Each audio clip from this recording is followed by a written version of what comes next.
Bienvenue sur le podcast Conversation Awesome avec Karmakin. Mon nom est Claudia et mon intention avec ce podcast est de t'amener dans un monde d'inspiration, de découverte et d'apprentissage grâce à une panoplie de sujets et d'histoires variées en lien avec la santé globale, les habitudes de vie, le développement personnel et spirituel pour que tu puisses vivre une vie awesome alignée selon tes termes.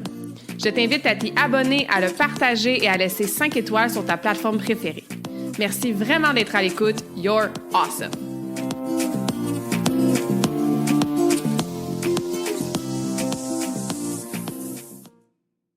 What is up, humain? Awesome! J'espère que vous allez bien, que vous êtes en pleine forme. Aujourd'hui, on est dans un épisode solo. On va plonger en profondeur dans le sujet de la puissance, le pouvoir des mots. Des mots qu'on utilise, des mots qu'on se dit dans notre discours interne, des mots qu'on écrit, qu'on communique. Bref, ce grand concept de création de notre réalité, de notre santé même, de l'atteinte de nos objectifs grâce... Ben oui, aux mots qu'on utilise, peu importe la langue, le langage que tu parles. C'est super important de comprendre que les mots peuvent potentiellement, et même fortement, j'ai envie de dire, littéralement créer notre réalité. Puis, avant d'aller plus loin, je veux te rappeler que je ne suis pas experte de neurosciences, de biologie, de cerveau, de manifestation. Moi, j'utilise le podcast pour partager mes propres découvertes, pour vulgariser certains concepts, pour amener de la nuance dans beaucoup de connaissances qui sont explorées, partagées dans le grand monde des réseaux sociaux, de l'Internet, des formations, des livres, des podcasts qu'on utilise. Donc, aujourd'hui, c'est un sujet que moi, ça me passionne énormément.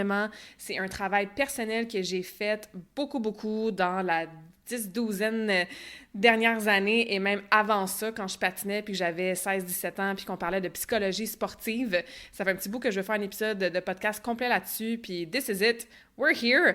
Donc, ceci n'est pas une consultation en psychothérapie, en psychologie et ceci n'est pas un discours d'un neuroscientifique. On se comprend?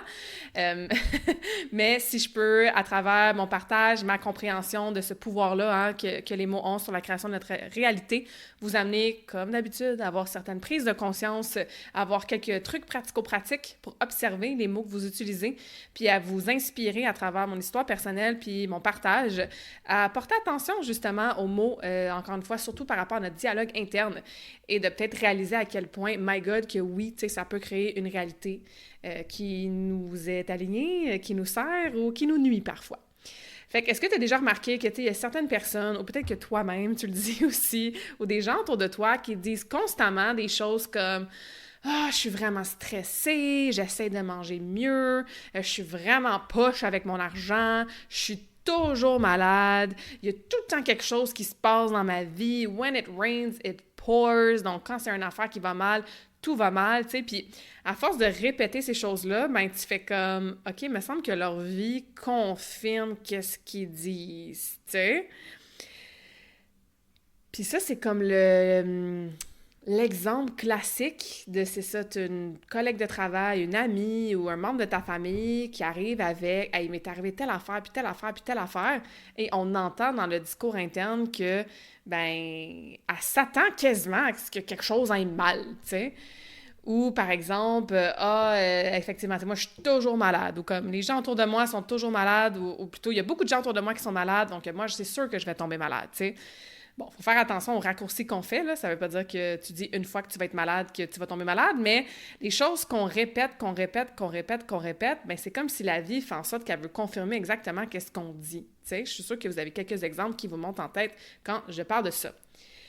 Fait que si les mots qu'on choisit devenaient, dans le fond, le scénario que notre cerveau apprend à jouer. On a fait quelques épisodes de podcast dans les dernières semaines qu'on parlait du cerveau, entre autres avec Caroline Théo, qui, elle, est vraiment experte dans le domaine en tant que psychologue à la grande liste de formations. On a jasé des molécules aussi, neurotransmetteurs qui venaient influencer différentes choses par rapport à nos mécanismes de défense, nos processus d'intégration de nouvelles habitudes de vie, l'atteinte de nos objectifs. Fait que, tu sais, le cerveau, c'est super puissant. J'en connais peut-être 1%, même pas.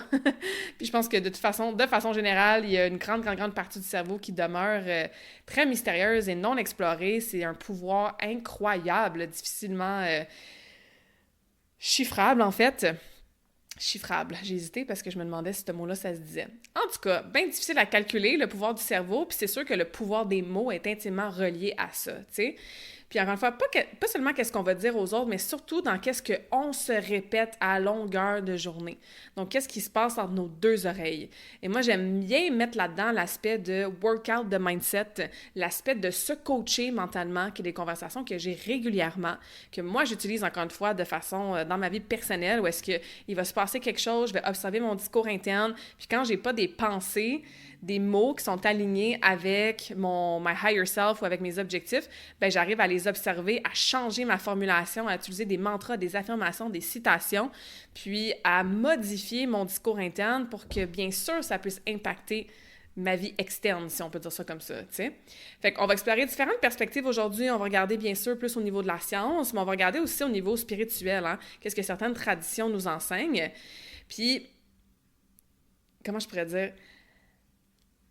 On amène la nuance parce que j'aime toujours amener ça de la nuance, tu sais, puis c'est vraiment un reflet pour refléter notre propre expérience à nous par rapport à cette utilisation-là des mots qu'on utilise. Utilisation qu'on utilise. Ça se répète, hein, les mots qu'on se répète. Créer notre réalité, dans ce cas-ci, créer un podcast, parce que oui, effectivement, je me répète souvent. Bref, on commence avec une idée simple. Les mots sont pas neutres. Les mots sont teintés d'une énergie. Les mots sont comme des clés, sont comme des symboles. Hein? Les symboles, ils peuvent déclencher immédiatement des images, des émotions, des souvenirs, des réactions même physiologiques, des comportements, tu sais. Si tu dis à quelqu'un ou tu te dis à toi-même « I am safe », je suis en sécurité, ben c'est pas la même chose que si tu dis « attention ». Même s'il n'y a pas de danger réel, si tu fais « attention », en plus avec le ton sur lequel je dis le mot, tu sais, avec l'intonation, la voix, le non-verbal, ben c'est sûr que même s'il n'y a pas un danger réel, le corps, il va réagir. Tu sais, tu vas peut-être sursauter ou tu vas être plus en mode vigilance, tu sais, parce que ce mot-là, « attention », ben c'est sûr qu'on l'apprend avec cette signification-là, ce symbole-là qui nous dit « OK, il y a peut-être un danger ». Le cerveau va traiter des mots comme des informations importantes pour la survie. Donc, de se faire dire « le ciel est bleu, la mer est calme » versus se faire dire « attention, ton pire ennemi va être à la réunion », bien, c'est sûr qu'on a des attachements, encore une fois, des images, des souvenirs, des émotions reliées aux mots. Et ça, je pense que la musique est vraiment un super bon exemple. Est-ce que ça t'arrive des fois d'écouter une toune, puis là, tout d'un coup, tu deviens un peu genre émotionnel, nostalgique, puis tu pleures. Alors que tout allait bien avant, tu sais. Mais ce souvenir-là de, bon, là, en plus, on a la mélodie, on a la vibration de la musique, mais ça peut être simplement la parole, tu sais, qui te ramène quelque part. Fait que les mots sont pas neutres. Tout est vibration, tout est énergique dans la vie. Tout a une énergie, devrais-je dire, dans la vie. Un taux vibratoire, une fréquence. Puis c'est sûr que ça vient nous affecter, ça vient créer, ça vient déclencher quelque chose à l'intérieur de nous, tu sais. Fait que comme je disais, le cerveau va traiter ces informations-là comme « OK, est-ce que je suis en sécurité? Est-ce que je suis en mode genre survie? » Et le corps va répondre souvent aux mots avant même qu'on analyse rationnellement leur sens. Fait que si quelqu'un dit « attention », encore une fois avec le ton en plus, puis le non-verbal, bien le corps va réagir tout de suite. Tu sais, tu vas avoir une petite poussée d'adrénaline, une petite poussée de cortisol, tu vas peut-être avoir une petite peur qui va s'installer, il y a ton système nerveux autonome qui va réagir rapidement, ton système nerveux peut-être fight or flight aussi, qui va être en mode, encore une fois, peut-être vigilance, il y a ton amygdale au niveau du cerveau aussi, qui va être en mode, OK, on est-tu en sécurité? Avant même que toi, tu rationalises puis que tu analyses, parce que il n'y a pas vraiment de danger dans le fond, j'ai pas besoin de pousser de l'adrénaline puis du cortisol, ou de sécréter, devrais-je dire, comme tout est chill, tu sais, c'est comme automatiquement. Puis le langage vient aussi transformer le cerveau. Donc, il y a plusieurs concepts intéressants. Il y a entre autres la neuroplasticité. Je pense que ça, c'est un terme qui est moins étranger de nos jours. La neuroplasticité, c'est vraiment la capacité du cerveau à changer, à modifier. Avant, on pensait que, bon, ton cerveau, il grandissait, il vieillissait, il se formait dans ta jeunesse, dans ton adolescence, et rendu à un certain âge, à l'âge jeune adulte, ben that's it, t'avais ton cerveau comme ça. Son développement était terminé, puis t'étais pogné, entre guillemets, avec ce cerveau-là jusqu'à temps que tu meurs, tu sais. Puis même que ça se dégradait avec la vieillesse. Alors que non, en fait, par la neuroplasticité, on nous montre et on nous prouve que peu importe l'âge, oui, même à un vieil âge de 60, 70, 80 ans, ben c'est possible de renforcer certains réseaux neuronaux. C'est possible de créer même des nouveaux neuropathways, des chemins neuronaux avec la répétition de certaines pensées. Puis qu'est-ce qui forme nos pensées? Ben c'est les mots qu'on utilise. Fait que plus tu as une pensée qui se répète, bien plus tu vas créer une nouvelle, on peut dire ça comme un chemin neuronal, une autoroute neuronale. Fait que si tu te répètes tout le temps « je suis anxieuse, je suis anxieuse, je suis anxieuse, je suis stressée, je suis anxieuse », bien ton cerveau devient vraiment efficace pour retrouver cette identité-là de quelqu'un qui est stressé ou qui est anxieuse, tu sais. C'est pas de la magie, c'est de l'apprentissage. Le cerveau apprend encore et encore et encore que tu es stressée, que tu es anxieuse, que tu manges tes émotions, ou peu importe cette pensée-là, que tu es poche, que tu es grosse, que tu seras jamais capable, que tu es trop vieille, que tu es trop si, tu sais. On se répète. Répétition, répétition, répétition, répétition. Ça crée un nouveau chemin, donc une nouvelle autoroute neuronale, et ça crée un nouvel automatisme. Ce qui est cool, c'est qu'avec la neuroplasticité, ben on peut tout défaire ça, puis on peut tout recréer des réseaux neuronaux. C'est pas nécessairement facile, ça prend du temps, de la répétition, énormément de prise de conscience. Et bien sûr, d'utiliser des meilleurs mots, des mots à vibration plus positive, à plus haute fréquence, des pensées plus alignées, bien c'est sûr que ça fait partie, c'est une stratégie en fait qui fait partie énormément de cette façon-là d'utiliser la neuroplasticité dans le bon sens, tu sais. Le cerveau aussi, il adore avoir raison. Fait que si tu es toujours en train de te dire « Ah, moi, je suis pas disciplinée, oh, je lâche toujours mon plan alimentaire, je skip toujours mes entraînements, j'ai pas de discipline, je suis pas motivée », bien c'est sûr que si tu répètes toujours ça et que tu utilises ces mots-là, hein, « je n'ai pas »,« je manque »,« je suis pas capable », bien ton cerveau, il va chercher toujours la preuve. Il aime ça, avoir raison. Fait que les mots nourrissent tes croyances. Tu vas finir par croire vraiment que tu es quelqu'un qui manque de discipline. Puis ces croyances-là, ben, ils vont façonner ta réalité, ils vont créer ta réalité. Alors que c'est simplement une croyance. Tu peux décider dès aujourd'hui de croire que tu es quelqu'un de discipliné, de croire que tu es quelqu'un qui s'entraîne régulièrement, de croire que tu es quelqu'un qui est capable de se lever tôt avec de l'énergie, tu sais. Puis plus tu vas répéter, parce que le cerveau va avoir raison, ben là, il va trouver des preuves dans ton quotidien. Il va mettre l'attention sur qu'est-ce qui vient prouver cette croyance-là. Si tu as une croyance que tu manques de discipline, mais que tu as été t'entraîner 2 fois cette semaine, ce qui est mieux de 0, il va quand même toujours chercher toutes les preuves comme quoi tu n'en as pas de discipline, au lieu d'amener ton focus, ton attention sur « Hey, je me suis entraîné 2 fois, j'ai eu de la discipline 2 fois. » Mais non, il va avoir raison.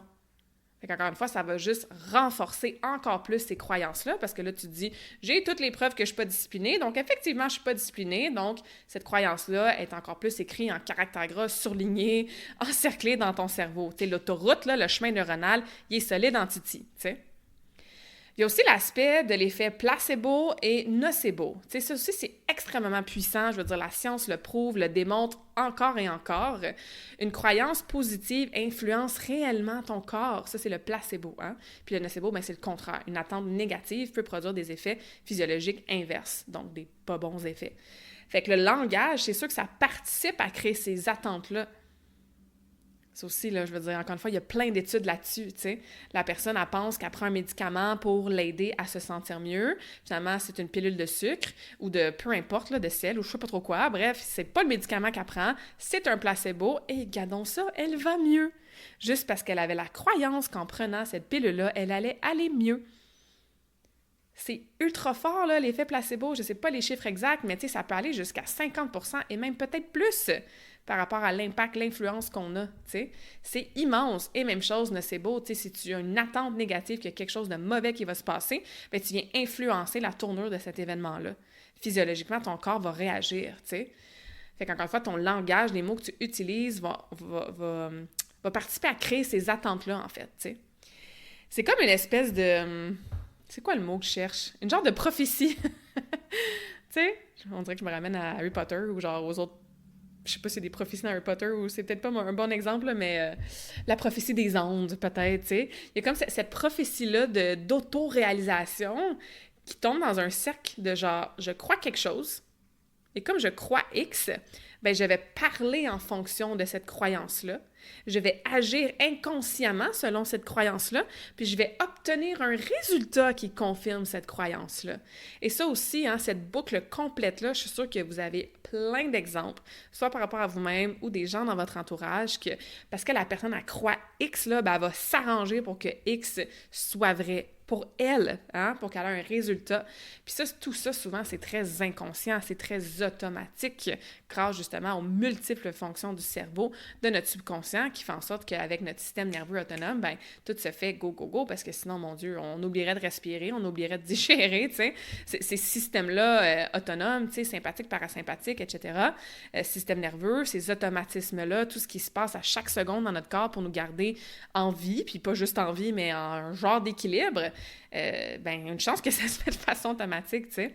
Fait que nos croyances, hein, qu'est-ce qui s'installe, qu'est-ce qui est programmé, conditionné dans notre subconscient, bien, automatiquement aussi, ça dicte à peu près 95% de ce qu'on fait au quotidien. Fait que cette prophétie-là devient vraiment autoréalisatrice, tu sais. Je crée ma réalité-là de façon automatique, tu sais. Fait que maintenant qu'on comprend, bon, on s'entend là, très, très résumé et vulgarisé, là, ce qui se passe dans le cerveau, tu sais, au niveau, après ça, de la vibration des mots, de l'aspect plus énergétique, comme je disais, on peut rentrer dans des traditions spirituelles, mais qui est très, il y a un très, très grand pont, là, entre la spiritualité et la science, là, tu sais, c'est literally la même chose, là, tu sais. On parle de plusieurs milliers d'années de la vibration, de tout, mais de la vibration des mots aussi, tu sais. Fait qu'on considère que tout est vibration. Ça, c'est prouvé, ça aussi, par la science. Si on va vraiment de façon microscopique regarder littéralement tout au niveau subatomique, ben on se rend compte qu'on est créé de 99,9999999% d'espace, de vide. Fait que même si une table, ça a de l'air solide, même si mon corps, quand tu me regardes, a de l'air solide, qu'on a de l'air séparé, on est dans le fond un grand tout. On n'est que vibration, on n'est que vide, on n'est que espace. Et ça, je sais que c'est weird à comprendre pour notre cerveau limité d'humain, mais allez lire là-dessus, là, la physique quantique et tous ces concepts-là, encore une fois, maintenant vraiment bien prouvés de plus en plus par la science, c'est absolument fascinant. Donc, considérant ça, ben les mots aussi, c'est des vibrations sonores. Ça transporte en fait une intention. Ça influence notre état intérieur. Ça peut être par des affirmations, comme je disais tantôt. Moi, j'aime beaucoup les quotes. Hein? Il y a une raison pourquoi je finis chaque conversation awesome, épisode de podcast avec une citation. Mais tu sais, la prière, des mantras, des chants sacrés, tout ça, tu sais. Fait qu'il y a des mots qui ont une fréquence qui vont attirer potentiellement des choses, hein? Des événements. Bon, sur ça, on reste dans la nuance, mais d'un point de vue spirituel, il y a plusieurs traditions qui considèrent que la qualité de notre langage va influencer l'énergie dans laquelle on se trouve, dans laquelle on aborde la vie même, tu sais. Ça aussi, je pense qu'on peut facilement trouver des exemples où est-ce que, mettons que tu files pas, genre un matin, puis t'es comme « Oh, je suis malade, je suis pas motivée, nanana », puis là, tu fais juste te répéter, puis tu restes un peu dans ton funk, là, tu restes dans tes basses vibrations de comme... Mais plus tu te répètes, hein, que ça va pas, que t'as mal à la tête, que c'est pas motivant, que t'as pas d'énergie, bien, c'est sûr que ton corps va comme suivre pas mal ce discours-là, ces mots-là que tu utilises. Versus si tu dis « OK, tu peux acknowledge », évidemment, hein, tu peux nommer que « OK, je suis plus fatiguée ce matin, je suis moins motivée, ça va moins bien ». Et là, tu transfères par une prière, une intention, un mantra, une affirmation positive, bien, tu vas te sentir mieux. Du moins, au minimum, émotionnellement et mentalement. Tu vas peut-être quand même avoir ton petit virus, ton petit rhume, être fatigué physiquement, mais tu sais, dans ton état d'esprit, c'est sûr que ça va te faire du bien de te répéter que X, Y, Z, c'est positif, puis d'être dans la gratitude, puis etc., tu sais. Ce qui m'amène à parler du chakra de la gorge, tu sais, vu que là, on est dans l'aspect un peu plus spirituel. Bon, moi, bien sûr, je fais du Reiki. Ça fait 21 ans que le Reiki est dans ma vie. Une grande chose qu'on fait avec l'énergie du Reiki, c'est de harmoniser, hein, les chakras, les centres énergétiques. Donc, il y a les 7 principaux qu'on voit souvent, qu'on entend souvent parler, qu'on associe à des couleurs, mais on a beaucoup plus de chakras que ça. Et chaque chakra a bien sûr son impact, son influence sur tous les corps, que ce soit bien sûr notre corps éthérique, donc nos corps éthériques, nos corps spirituels, mais aussi ton corps mental, ton corps émotionnel et bien sûr ton corps physique. Donc, le chakra de la gorge, plus spécifiquement, il est associé à bien sûr l'expression, la communication, l'authenticité. C'est le centre de vérité aussi, d'honnêteté bien sûr, d'abord et avant tout envers soi-même, mais aussi envers les autres, de communiquer notre expression pure, notre intégrité, notre authenticité, encore une fois, tu sais. Puis quand il est équilibré, on est capable d'exprimer ses besoins, on communique avec respect avec les autres, puis avec respect pour soi-même, on est capable de mettre ses limites, de dire non. Tu sais, donc cette communication-là, cette vérité-là, cette honnêteté-là, cette expression-là se fait de façon fluide. Et notre gorge physique va bien aussi, dans le sens que on n'a pas de chat dans la gorge quand on veut dire quelque chose à quelqu'un qu'on se sent peut-être pas super à l'aise, on n'a pas de l'extinction de voix, on n'a pas les amygdales super enflées, on n'a pas genre une rage de dents, tu sais. Donc, au niveau du chakra de la gorge, physiquement et dans cette espèce d'approche-là de communication, ça se fait vraiment de façon fluide. Par contre, quand il est déséquilibré, c'est le contraire qui se passe. On ravale, on a de la misère à mettre nos limites, soit qu'au contraire, on parle trop, ça sort comme un vrai moulin à parole, puis il y a des choses qui sont peut-être pas réfléchies ou intentionnelles. Peut-être qu'au contraire, on parle pas du tout, on fige dans une conversation, on veut avoir, je sais pas, une conversation qui est peut-être difficile, tu sais, avec une amie ou une collègue, ou on veut demander quelque chose à notre boss, puis là, on arrive devant, puis on fige, puis le chakra de la gorge se ferme. Peut-être qu'on ment pour plaire, peut-être qu'on cache un peu la vérité, qu'on omet de dire des choses parce qu'on veut être dans du people-pleasing, on veut paraître bien, et peut-être que notre gorge physique aussi, comme je disais tantôt, ça va pas super bien. On a un petit cratouille dans le fond de la gorge, on tousse, on a peut-être une extinction de voix carrément aussi, tu sais, une amygdalite, peu importe. Donc, le chakra de la gorge, centre énergétique intimement relié, bien sûr, aux mots qu'on utilise. Fait que quand les mots restent coincés, quand ça sort pas, quand on refoule ça, quand on n'est pas dans notre pleine expression de nous-mêmes, les mots M-O-T-S peuvent devenir des mots M-A-U-X. Et ça aussi, il y a beaucoup de belles lectures là-dessus, de belles informations à consommer toujours avec discernement, c'est sûr, tu sais. C'est un super beau sujet, là, l'histoire que le corps, tu sais, The Body Keeps the Score, qui est un des livres les plus connus à travers le monde.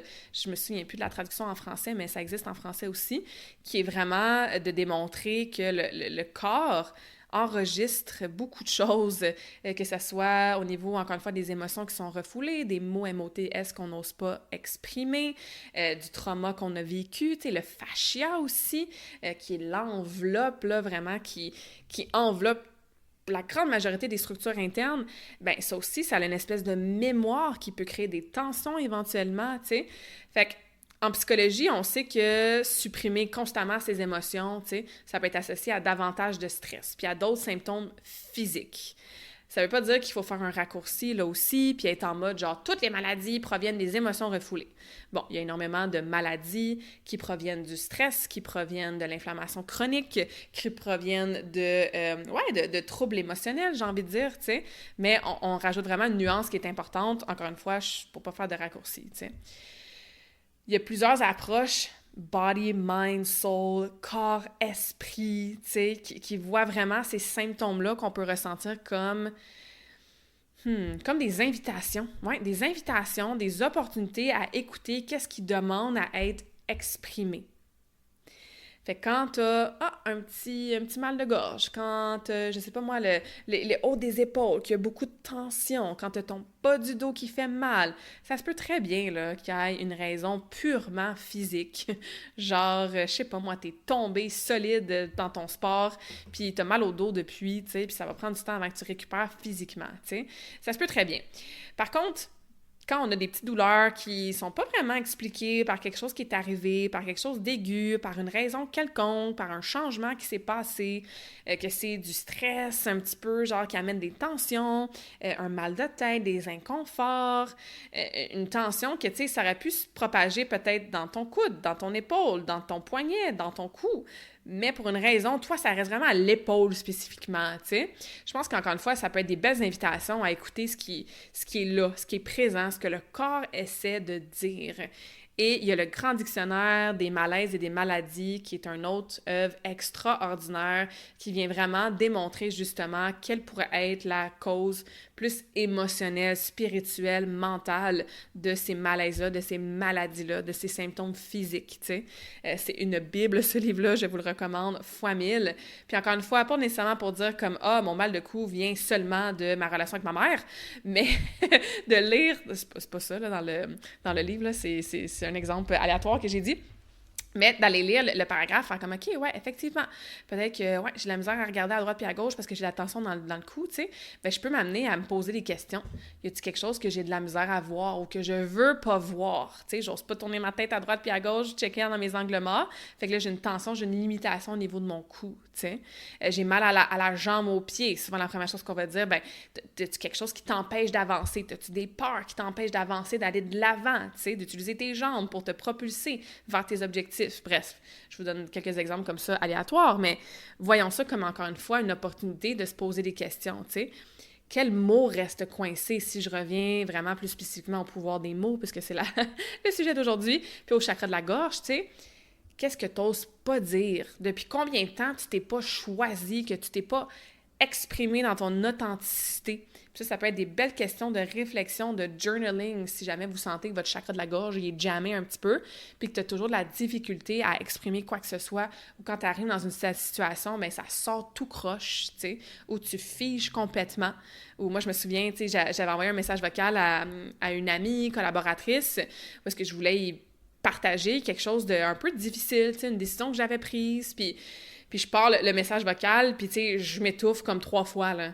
Puis j'ai pas recommencé le message vocal, j'ai pas arrêté, puis au début, c'est sûr qu'on nie un peu, hein, je suis comme « Ah, c'est le matin, j'ai pas parlé encore à voix haute », puis là, comme, tu sais, je retousse encore un petit peu, puis là, j'ai littéralement dit dans le message vocal « Bon, c'est mon chagrin de la gorge en ce moment qui me demande de l'attention parce que ce que je m'apprête à te dire, je trouve ça un peu difficile, mais continuons, tu sais. Puis après ça, juste de l'avoir nommé, j'ai pas retoussé après, puis j'ai fini mon message vocal, mais juste d'avoir nommé que je trouvais ça un peu confrontant puis difficile d'y dire ce que j'avais à lui dire.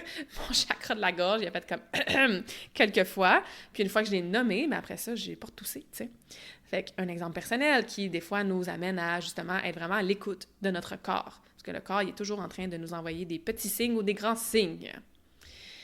Puis, j'ai envie de maintenant passer à travers quelques mots qu'on utilise peut-être au quotidien qui sont des mots qui peuvent nous enfermer, nous limiter, alimenter nos croyances limitantes qu'on peut avoir, tu sais.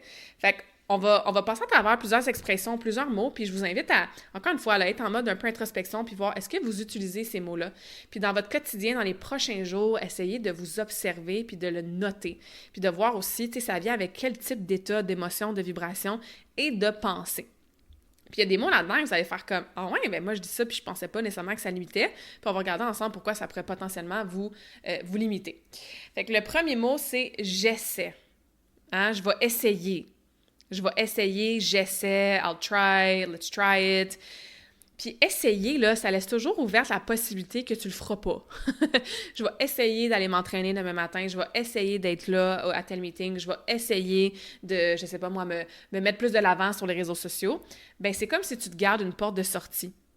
C'est comme si tu as déjà pris la décision que tu n'allais sûrement pas le faire, mais comme tu n'étais pas 100% engagé, tu allais juste essayer, ben tu peux facilement te dire, ben j'ai essayé puis ça n'a pas marché.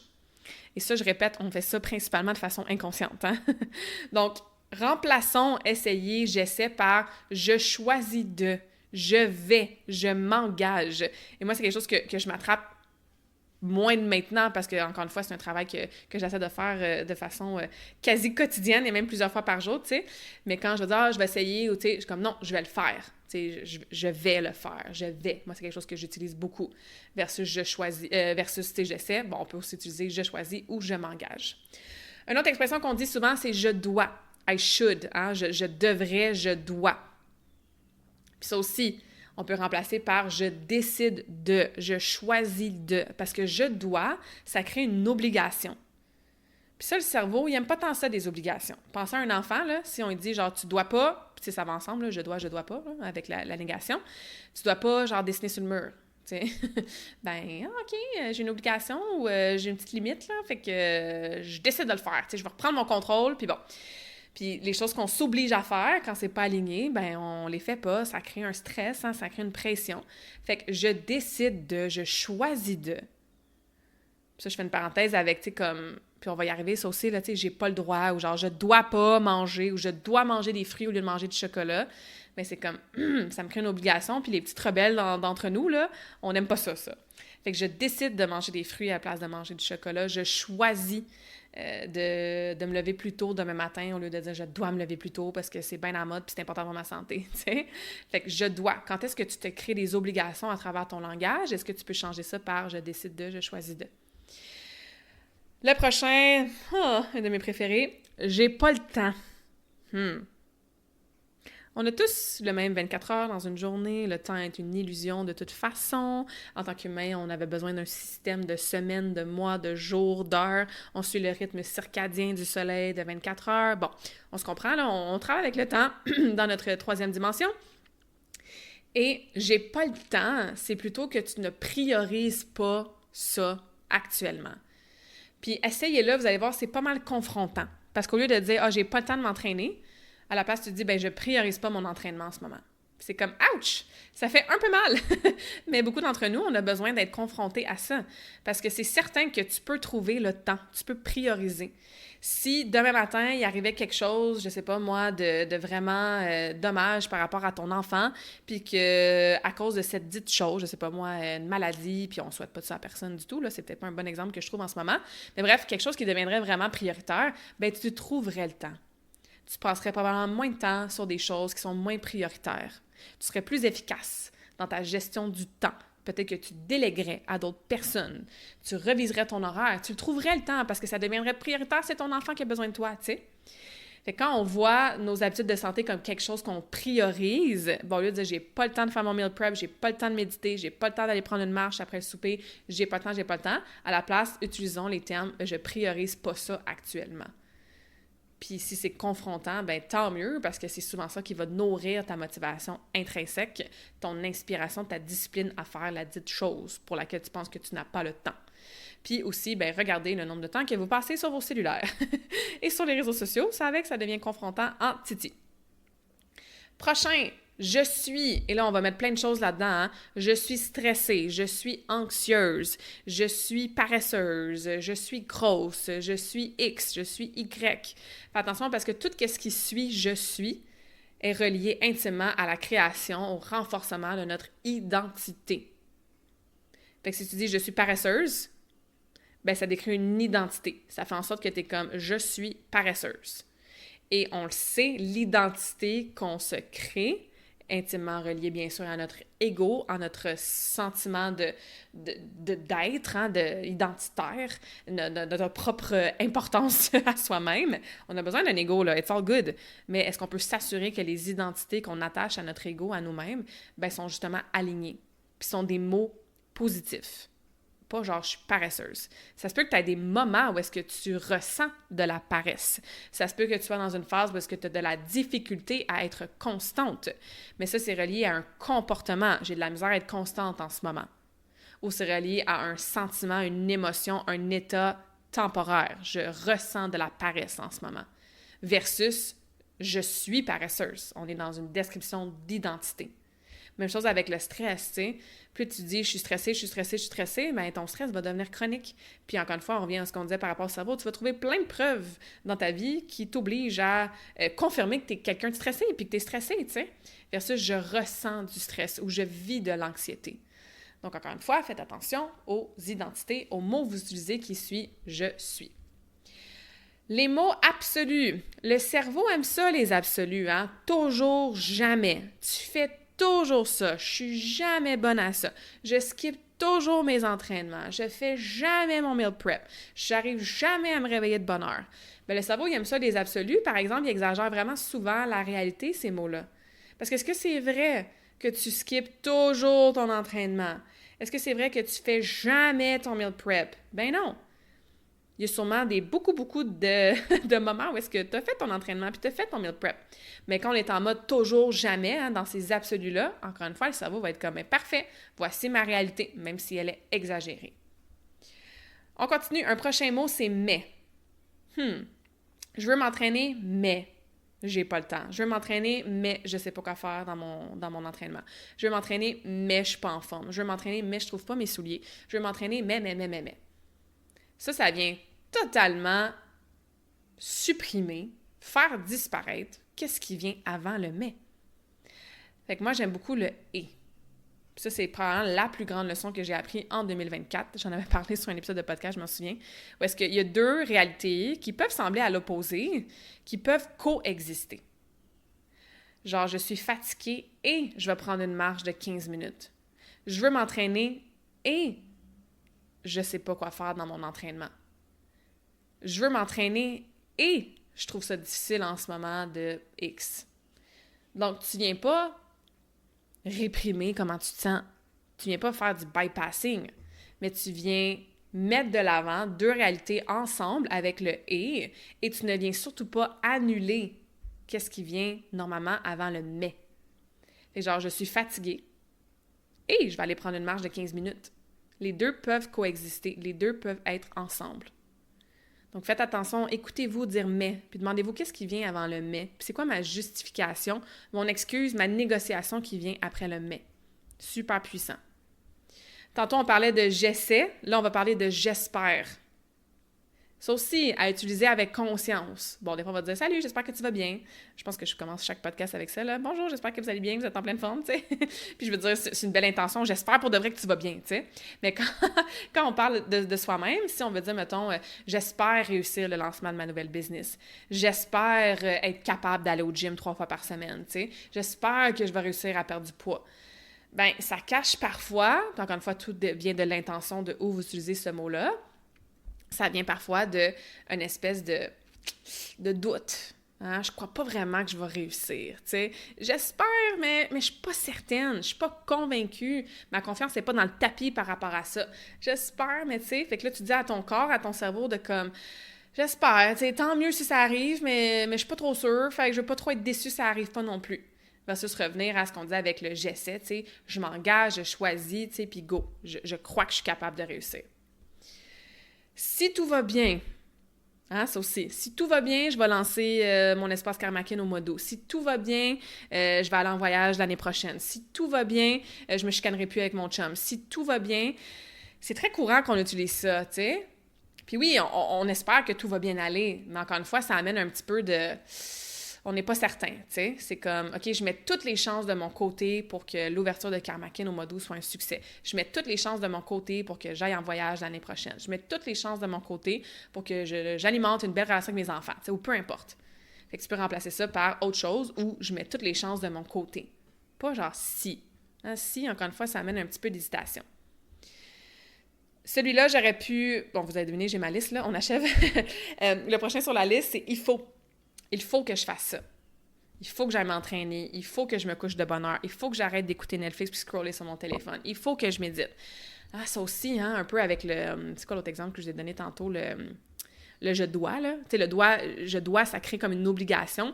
Il faut, ça crée comme une pression, tu sais. Il faut que je fasse ça. Il faut pas que je mange du chocolat. Il faut pas que je boive du vin, tu sais. Je choisis de m'entraîner, je choisis d'aller prendre une marche, je choisis de m'exposer à la lumière matinale du soleil le matin, je choisis de prendre une pause, je choisis de fermer mes courriels pour aujourd'hui. Et non, il faut que. Parce que ça aussi, c'est comme quelque chose à l'extérieur de toi qui te dit quoi faire. T'es comme, ah, il faut, ça met de la pression, puis finalement, on finit par continuer à le faire en mode un peu rebelle, là, tu sais.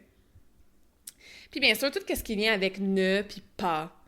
Ça aussi, hein, je travaille beaucoup ça avec mes clientes quand ils formulent, je sais pas moi, leur why, leur raison profonde de prendre soin de leur santé, quand ils formulent les affirmations positives, tu sais, de vraiment là, que chaque mot dans cette affirmation-là, cette phrase-là, a une connotation positive. Fait qu'au lieu de dire genre « Ah, je veux pas » ou « Je peux pas » ou « Je suis pas capable »,« Jamais »,« Ne », non, aucun, rien. Tu sais, ces mots-là, je peux pas, je suis pas capable. Moi, j'avais une patineuse, là, puis à chaque fois, elle disait « I can't ».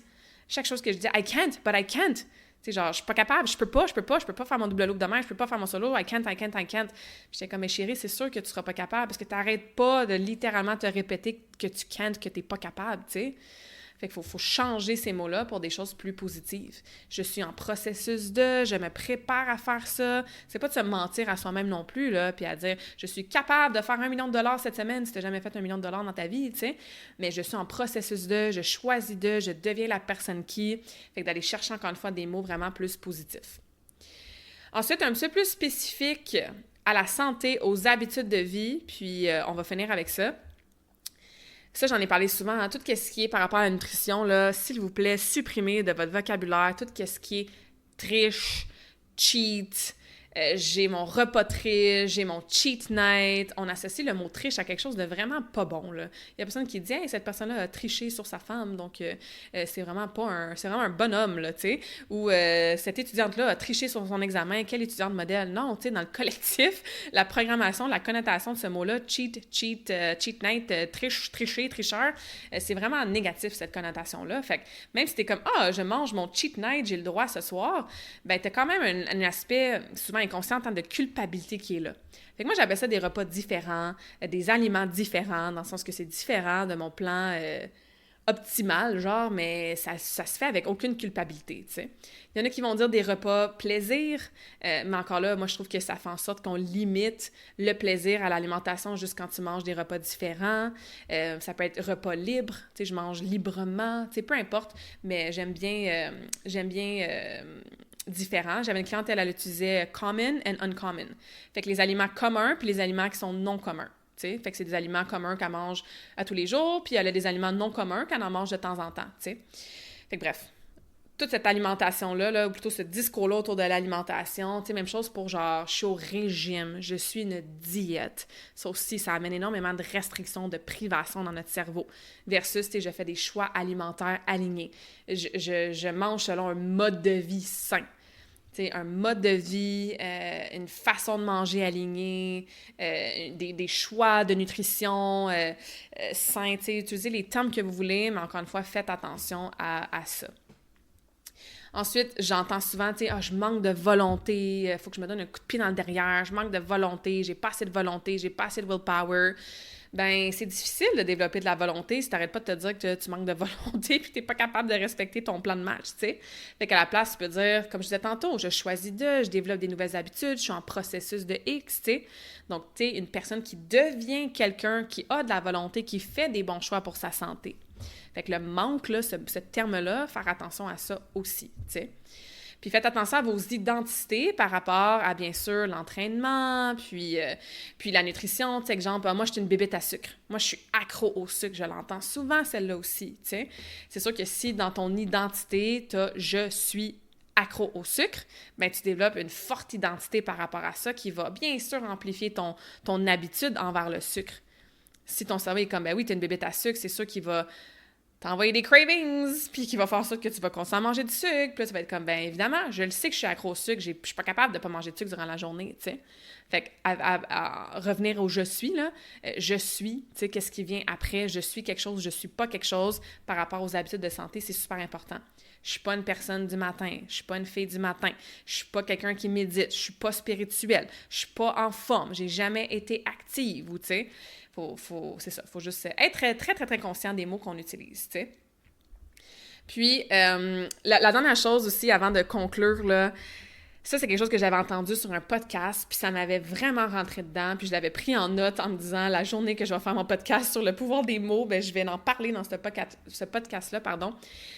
Tu sais, quand la personne parlait du cancer, hein? Quand tu as le cancer, puis que tu passes à travers tes traitements, puis bon, c'est un grand sujet très nuancé, là, je vous vulgarise ça encore une fois, tu sais, puis que ton cancer, il est guéri, en fait. Tu n'as plus de cancer, tu refais tes tests, le cancer, il est disparu, alléluia, c'est freaking amazing. Ben, on va dire quoi? On va dire que le cancer, il est en rémission. Puis la personne sur le podcast, elle disait, c'est quand même très intéressant que par rapport à ça, on dit que c'est en rémission. Ça décrit l'absence de signes détectables de la maladie pendant une période donnée, sans garantir que ça ne reviendra pas.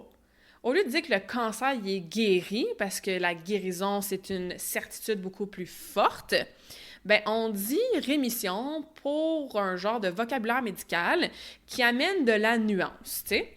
Et là, la personne sur le podcast disait, on dit pas, par exemple, quand t'as un rhume, là, ou que t'as la grippe, une fois que ton rhume puis ta grippe est finie, là, on dit pas que ton rhume est en rémission. On dit que ton rhume il est guéri, puis que t'es guéri de ta grippe.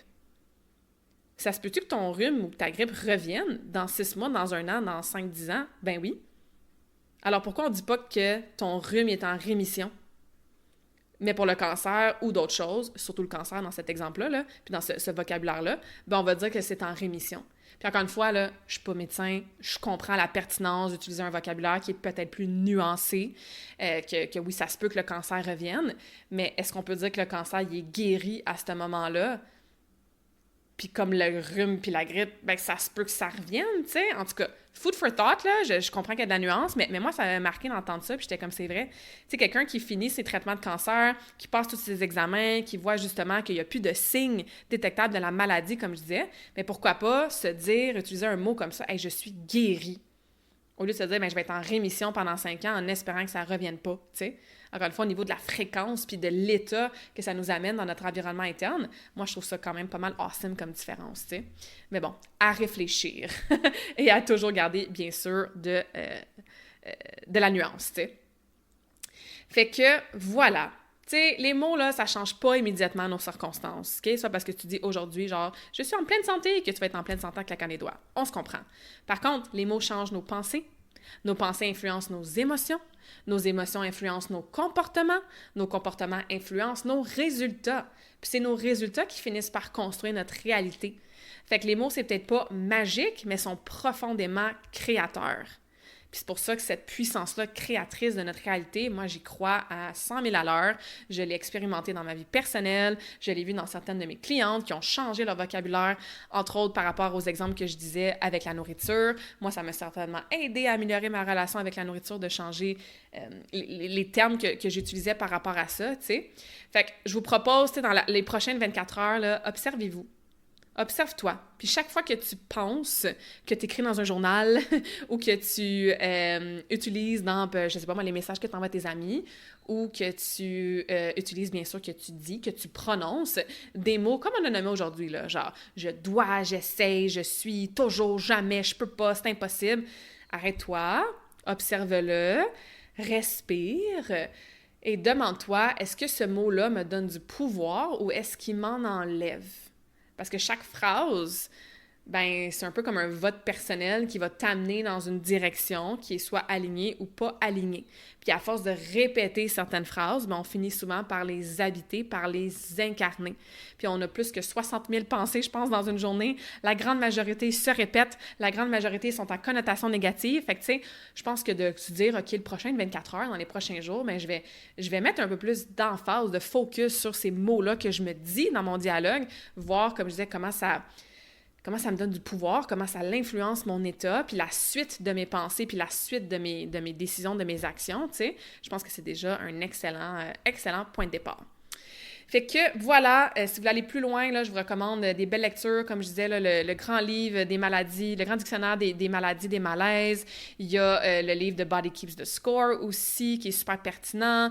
Il y a le livre Mindset de Carol Dweck, je pense, son nom de famille de mémoire, qui parle de l'état d'esprit. Il y a le podcast de Andrew Huberman, là, le Huberman Lab, qui parle beaucoup là, de neuroplasticité, du fonctionnement du système nerveux.